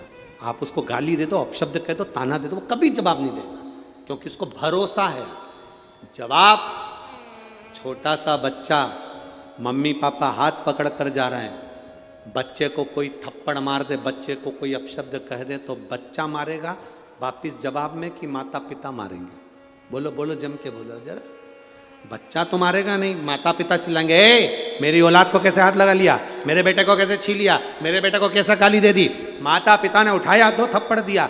याद रखना, शंकर का उपासक, शंकर की आराधना करने वाला, शिव की उपासना करने वाले का जवाब शिव भक्त कभी नहीं देता। उसका जवाब उसका शंभु देता है, उसका शिव देता है। वो कभी जवाब नहीं देगा, जवाब वो दे।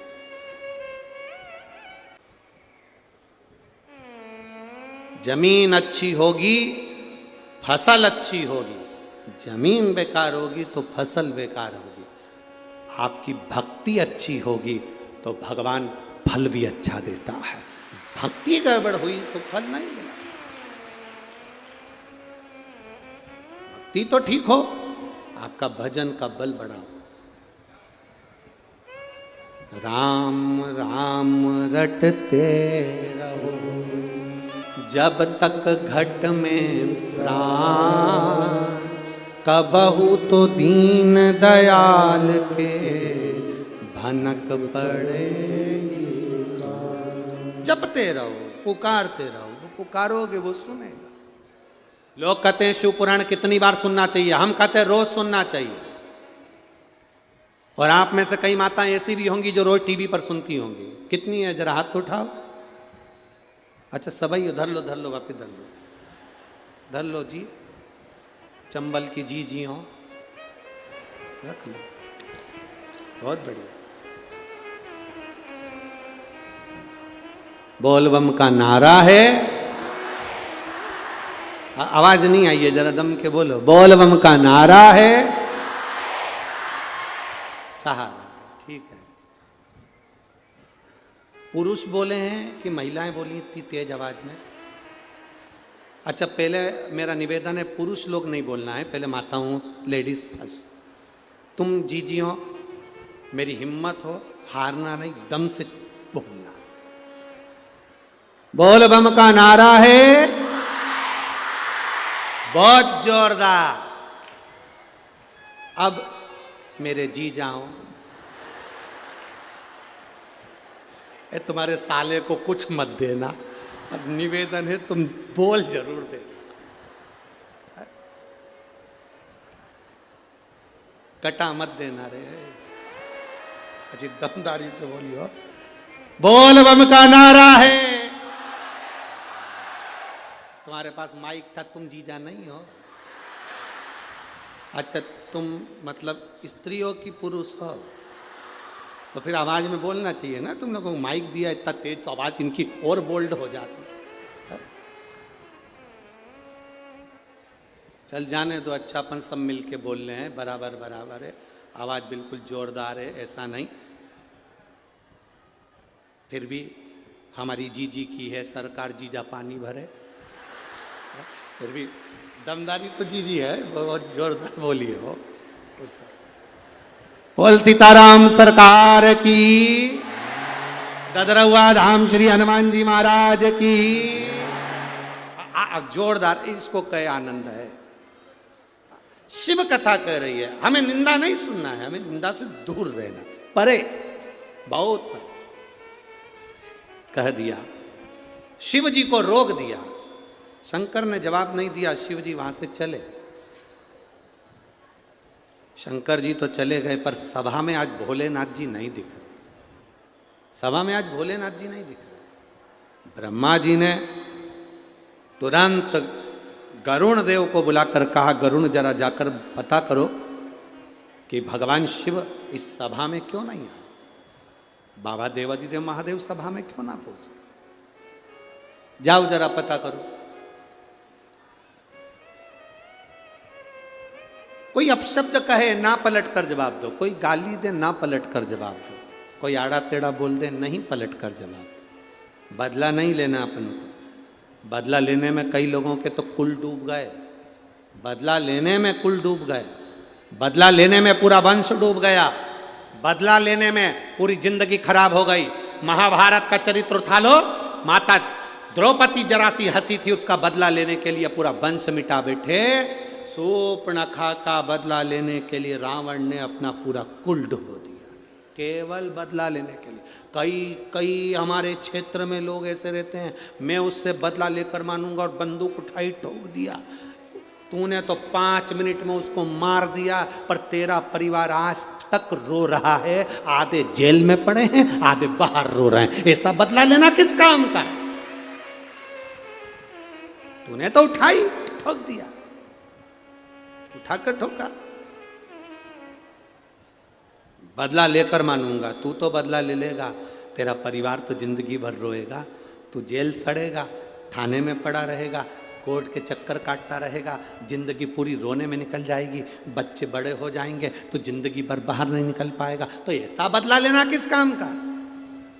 शिव महापुराण की कथा को सुनने वाले एक बात अपने अंदर उतार लेना, रावण ने अपनी बहन का बदला लिया था, पूरा वंश मिट गया। दुर्योधन ने अपनी हंसी का बदला द्रौपदी से लिया, पूरा वंश मिट गया। जो जो बदला लेने की ठानता है उसके परिवार में रोना ही रोना लिखा होता है, कभी सफलता नहीं होती। जो बदला लेने की ठानता है, कई लोग अकड़ में आकर कह देते हैं, कई लोग अभी तुम यहाँ से इधर पीछे के रास्ते से अंदर मत आन दो किसी को, फिर देखना वो बोलेगा देख लूंगा तेरे को तो बाद में, मिल तू बाद में, तेरे को बाद में निपटूंगा, अभी ज्यादा इतरारिया है ना, तूने मेरे को चढ़ने नहीं दिया मंच पे, तू आ तू मेरे पास, तूने अभी मेरे को देखा नहीं है, अभी तूने मेरे को देखा नहीं। आन दे मेरा समय, जब मेरा समय आएगा ना तेरे को बता दूंगा मैं क्या चीज हूं। और गुस्सा होके गाड़ी उठा के भुड़ भुड़ करके चला गया। आगे गया तो एक्सीडेंट हो गया, हॉस्पिटल में भर्ती हो गया, डॉक्टरों ने कह दिया समय आ गया। अभी क्या कर गया था, मेरा समय आन दे मैं बता दूंगा। समय कब किसका कैसा आ जाए किसको भरोसा है,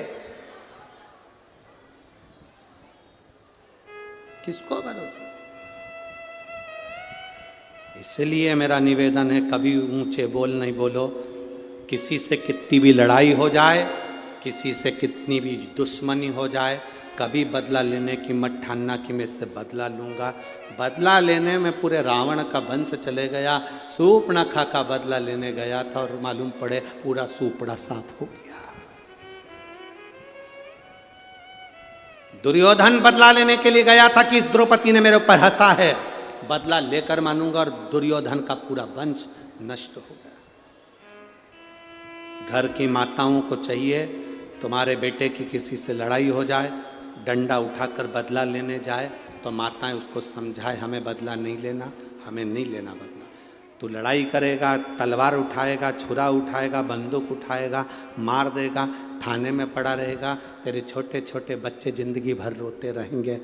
5 मिनट का 10 मिनट का गुस्सा 10 साल तक जेल में सड़ा देता है। इसलिए वो 10 मिनट के गुस्से को चूल्हे में पटक दो और एंजॉय की जिंदगी जियो, खुश होकर जियो।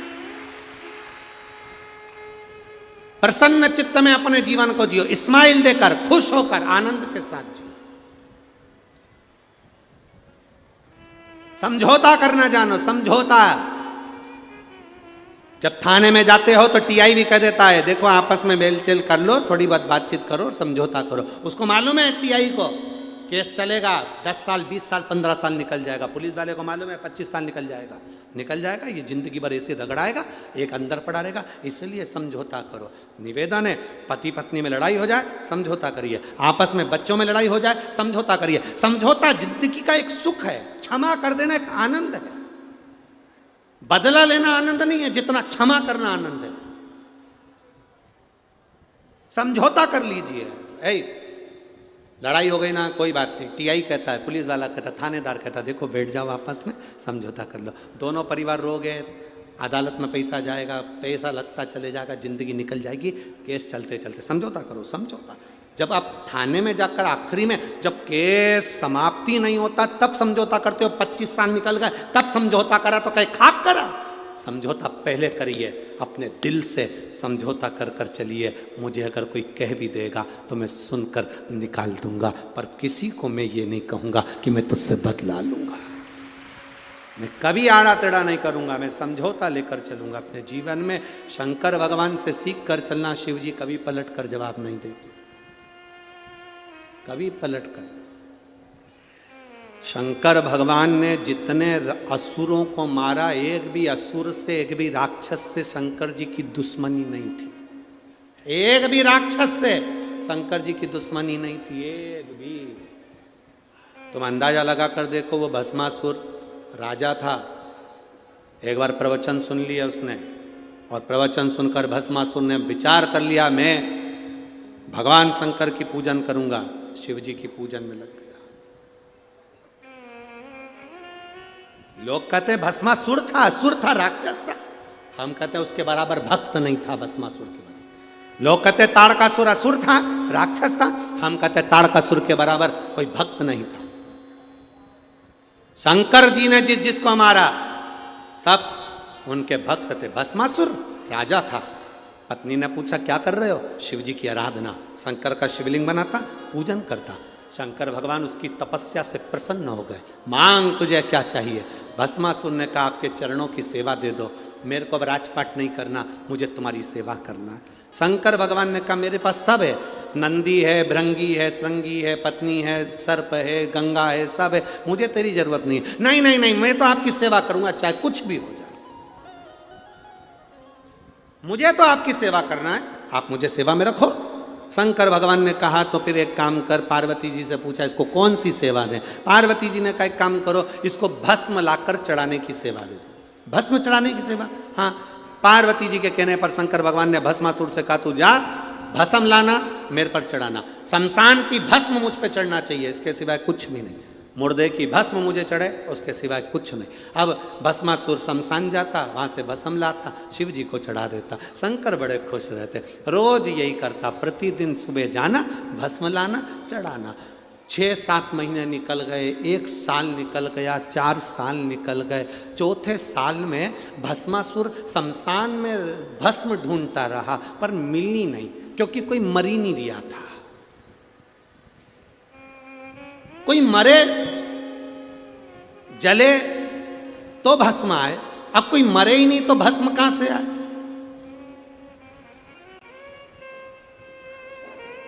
भस्मासुर को बड़ा गुस्सा आया, भोलेनाथ जी ने मुझे सेवा दी और मुझे भस्म नहीं मिल रही है, मैं करूं क्या? भस्मासुर की जो पत्नी थी बड़ी चतुर थी, उसने कहा देखो कब तक दूसरे की फैक्ट्री का माल लाओगे, अपनी खुद की फैक्ट्री चालू करो। भस्मासुर ने पूछा अपनी फैक्ट्री कैसे? पत्नी ने कहा शंकर जी की तपस्या करो, वर मांगो, जिस पर तुम हाथ रखो वो भस्म हो जाए, उसी की भस्म शंकर जी को चढ़ा देना, अपनी कंपनी का माल चलता रहेगा। रोज कहीं ढूंढने जाना नहीं पड़ेगा, किसी के ऊपर हाथ रख देना, भस्म हुआ, उठाया और चढ़ा दिया। कहाँ तक दूसरे की फैक्ट्री का माल लाओगे? अपनी खुद की फैक्ट्री चालू करो। सुन लिया भस्मासुर ने, लग गया तपस्या में। भस्मासुर ने तपस्या करी, शिव जी सामने आ गए, मांग तुझे क्या चाहिए? आशीर्वाद दो, जिस पे हाथ रखूं वो भस्म हो जाए। शंकर भगवान भी अड़भंगे थे, उन्होंने कह दिया तथास्तु। खुश होकर भस्मासुर घर गया। खुश होकर जैसे ही भस्मासुर घर गया, पत्नी को देखकर आनंदित हो गया, मैं तुझे गले लगाना चाहता हूं। क्यों? तेरे कहने पर मैंने शंकर जी से वर मांग लिया, आज अपनी फैक्ट्री चालू हो गई, मैं तुझे गले लगाना चाहता हूं। पत्नी भाग गई पीछे। पत्नी को लगा फैक्ट्री की कंपनी का माल सबसे पहले मेरे ऊपर यूज कर रहे हो। पत्नी भागी। पति ने कहा कहां जा रही है? पत्नी के मैं अभी आ रही हूं। पति भाग। पत्नी भागती गई, भागती गई, भागती गई। पत्नी ने सोचा कब तक भागूंगी, कुछ अच्छा कर देती हूं। इतने में पत्नी ने अपने पति से कहा सुनो जी, वो भोलेनाथ हैं, शंकर जी हैं, अड़भंगे हैं, शंभू हैं, इतने सीधे हैं, जो मांगता है उसको दे देते हैं। कभी कभी उनका दिया आशीर्वाद भी लगता ही नहीं है, इसलिए प्रैक्टिकल करके देखो क्या उनने सही में आशीर्वाद दिया है। तो इतने में पति ने बोला तू मेरे पास में आ, मैं तेरे सिर पे हाथ रख के देखता। पत्नी बोले मेरे पे नहीं, जिसने दिया उससे पूछो। अब पत्नी गई, शंकर भगवान के पास में भस्मासुर गया, भोलेनाथ जी को याद किया, शंभो हर हर। शंकर भगवान आए, मांगो क्या चाहिए? उसने कहा बस तुम्हारे ऊपर हाथ रख के देखना है कि तुम भस्म होते हो कि नहीं होते। शंकर भगवान बोले बता, हमने कंपनी खोली और ये हम पे ही प्रैक्टिकल कर रहा है। शिव जी तो छोड़कर भागे। जो भोलेनाथ भागे, पीछे पीछे भस्मासुर, आगे आगे भोलेनाथ। नारायण भगवान के पास पहुंच गए। नारायण भगवान की धर्म पत्नी लक्ष्मी जी मिली। प्रभु क्या बात है, कहाँ भाग रहे हो? लक्ष्मी जी ने कहा कि क्या हुआ? शंकर भगवान बोले पीछे भस्मासुर आ रहा है, जिस पे हाथ रखता वो भस्म हो जाता है। लक्ष्मी जी भी भग गई। भागते भागते महादेव पहुंच गए सीधे नारायण के पास में। नारायण ने पूछा क्या हो गया? भस्मासुर आ रहा है, जिस पे हाथ रखेगा वो भस्म, जिस पे हाथ रखे वो भस्म। अच्छा ठीक है, जिस पर हाथ रखेगा वो भस्म हो जाए। अब नारायण ने कहा चिंता मत करो, चिंता ना करिए, चिंता ना करा जाए। भगवान विष्णु ने सुंदर स्त्री का रूप लिया, भस्मासुर के सामने जाकर खड़े हो गए।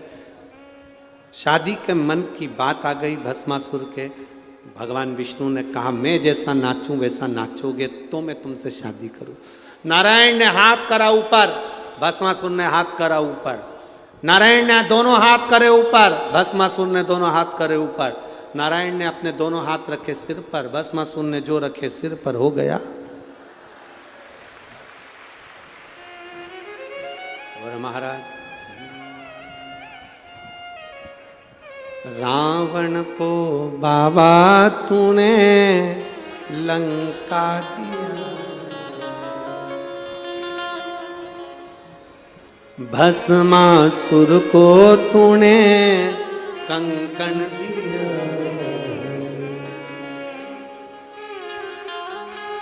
अपने स्थान पर बैठकर बाबा से अपने मन की बात बड़े भाव के साथ आनंद से प्रार्थना करिए।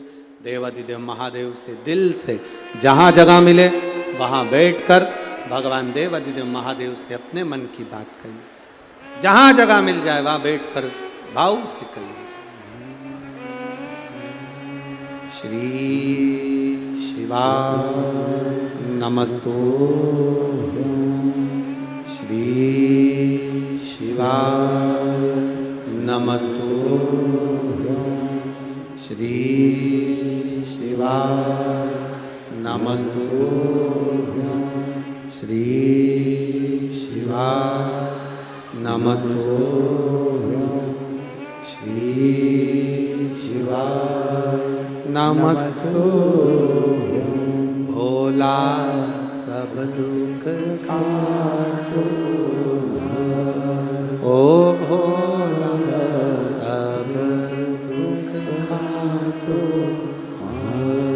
शिव शंकर जपूं तेरी माला, भोले बाबा जपूं तेरी माला। भोला सब दुख काटो, ओ भोला सब दुख काटो। वैश है मंगल मंगलकारी, वैश है मंगल मंगलकारी। शमशान वासी हमारा, शमशान वासी हमारा। ओ भोला सब दुख काटो, ओ भोला सब दुख काटो। उस ब्रह्मा जी के दरवाजे पर खड़ी हुई स्त्री को ब्रह्मा जी ने पास में बुलाकर कह दिया, नारी, ए लंकनी दरवाजे पर रहने वाली द्वारपालनी, तूने शिव का अपमान करा है। मैं तुझे श्राप देता हूं, मृत्यु लोक में लंका अधिपति रावण जो राक्षस रहे उसके दरवाजे की तू द्वारपालनी बनेगी। उसने चरण पकड़ लिए ब्रह्मा जी के, क्षमा करो, क्षमा करो। ब्रह्मा जी ने कहा तूने शिव का अपमान करा है। शंकर का अवतार, शिव का रुद्र अवतार 11वां श्री हनुमान जी प्रकट होंगे, बंदर का रूप रखकर आएंगे और वो आकर अपनी मुष्टिका से तेरे को स्पर्श करेंगे। जैसे ही स्पर्श करेंगे तू मुक्त हो जाएगी और वापिस इस संसार सागर मृत्यु लोक से मुक्त होकर ब्रह्म लोक। अपमान ना करें। जो जीव शिव का अपमान कर देता है, शंकर की निंदा कर देता है, शंकर को अपशब्द कह देता है, वो एक ना एक दिन भटक जाता है, मार्ग विच्छिन्न हो जाता है। शिव निंदा से दूर रहे। अपने जीवन में, अपने इस जीवन के अंतर में, जीवन समय में प्रयास करना कोई अपशब्द आपके मुख से ना निकले, कोई अपशब्द, ऐसा कोई शब्द अपने जीवन में ना निकले जिससे किसी का हृदय दुखे, जिससे किसी के हृदय को ठेस पहुंचे, किसी को अपशब्द निकले, किसी को आड़ा टेढ़ा निकले। अपने जीवन में वो शब्द ना। ऐसा शब्द ना निकले। प्रयास करो। लंकनी बन गई हनुमान जी। शास्त्र कह रहा है हनुमान किसी स्त्री को कैसे छुए, वहां हनुमान नहीं छुए। शिव महापुराण की कथा कहती है बाबा भोलेनाथ के रूप में 11 बार जो रुद्र अवतार है श्री हनुमान जी महाराज, उनके मुष्टिक प्रहार से लंकनी का देह छूट, देह छूट। ऐसा कोई जन्म नहीं होता मनुष्य का जिस जन्म में मनुष्य के पति नहीं होता, पत्नी नहीं होती, बच्चे नहीं होते। जितने जन्म होंगे,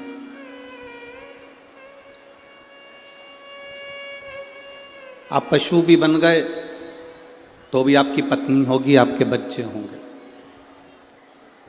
पशु बनने के बाद भी आप भोजन करेंगे, पानी पिएंगे। आप श्वान बन गए, कुत्ता बन गए तो भी आपकी पत्नी होगी, पति होगा, बच्चे होंगे, भोजन करोगे, पानी पियोगे, घर होगा, सब कुछ होगा। चिड़िया बन गए, तोता बन गए तो भी आपकी पत्नी होगी, आपके बच्चे होंगे, आपका घर होगा, परिवार होगा। माथे का जुआ बन गए तो भी आपकी पत्नी होगी, आपके बच्चे होंगे, आपका परिवार होगा। खाओगे भी, पियोगे भी और रहोगे। संसार में 84 लाख योनि जो आखिरी की योनि है मनुष्य की, 83,99,999 योनियाँ काटने के बाद ये 84 लाखवें नंबर की जो योनि मिली है ये मनुष्य की देह। 83,99,999 योनि काटने के बाद ये योनि मिली है, ये मानव की देह मिली है। जितनी योनियाँ 83,99,999 जितनी योनि हमको मिली, सारी योनि में हमारी पत्नी भी रही, हमारे बच्चे भी रहे, हमारा परिवार भी रहा, घर भी रहा, हमने खाया भी, पानी भी पिया, घूमे भी, फिरे भी, सब करा। पर 83,99,999 योनि में हमने खाया पिया, पत्नी बच्चे सब रहे, पर 83,99,999 योनि में हम भगवान का भजन नहीं कर पाए, शिव पुराण नहीं सुन पाए। ये केवल 84 लाख में नंबर की योनि में सुन पाए। ये हमारी जो मनुष्य की देह है, जो ये मानव का शरीर है, इस योनि में हम सुन पाए। मेरी जीजियों, मेरी भिंड की जीजियों और मेरे जीजाओं, बहुत दूर दूर से आप लोग आए हो।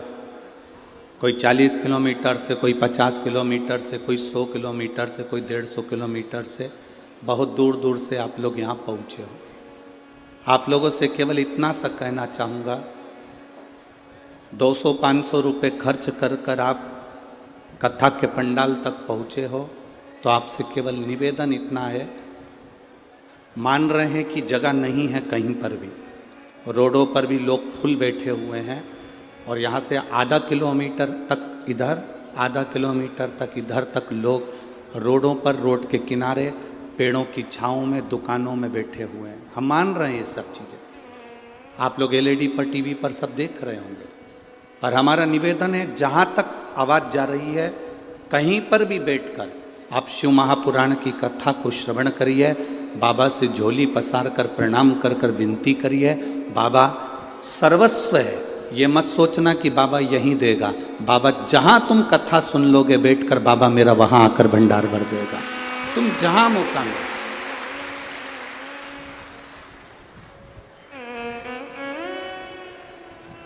तुम्हारा जहाँ मन करे वहाँ बैठकर कथा सुनो और अपने जीवन को, बहुत 50 किलोमीटर 100 किलोमीटर दूर से आए हो, 100-500 रुपये 200 रुपये डीजल पेट्रोल खर्च कर कर गाड़ी का किराया लगा कर आए हो।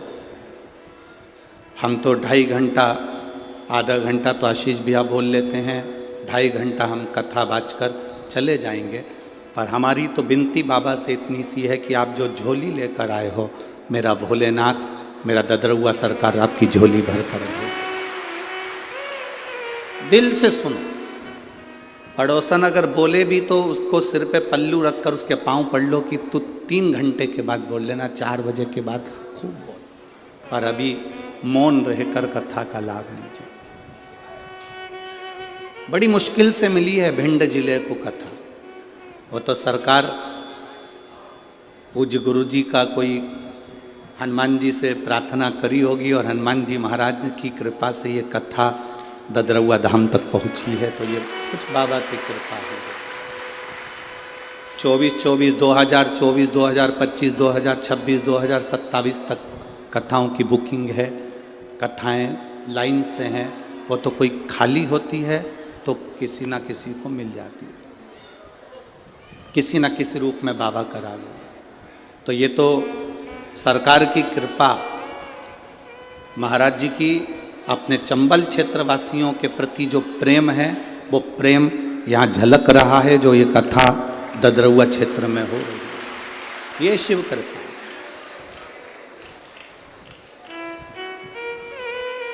भगवान की अविरल भक्ति, भगवान शिव की अविरल भक्ति सहजता से नहीं मिलती।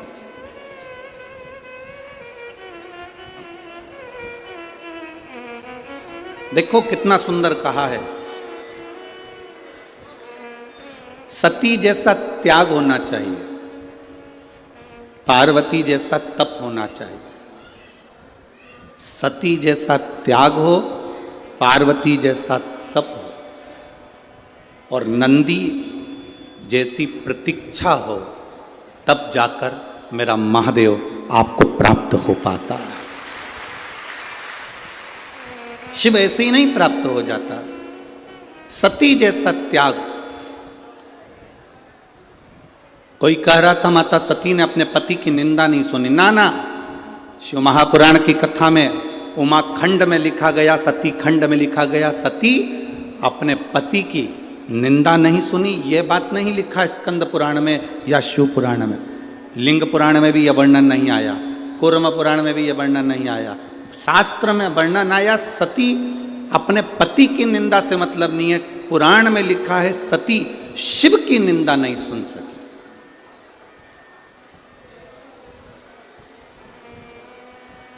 यहां पति शब्द नहीं लिखा।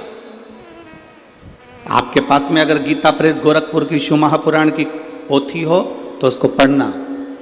उसमें लिखा, ये नहीं लिखा कि सती अपने पति की निंदा नहीं सुन सकी,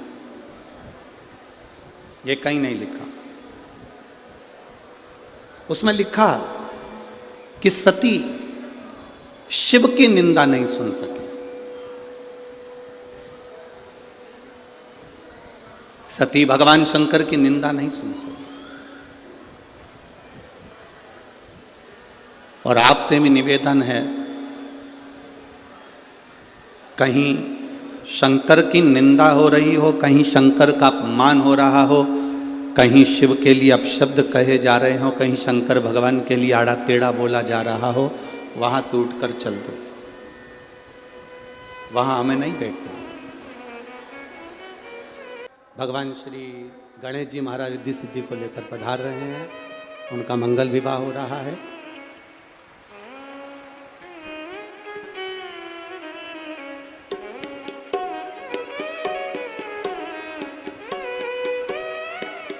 रिद्धि सिद्धि भगवान श्री गणेश जी के महाराज के गले में जयमाला पहना रही हैं।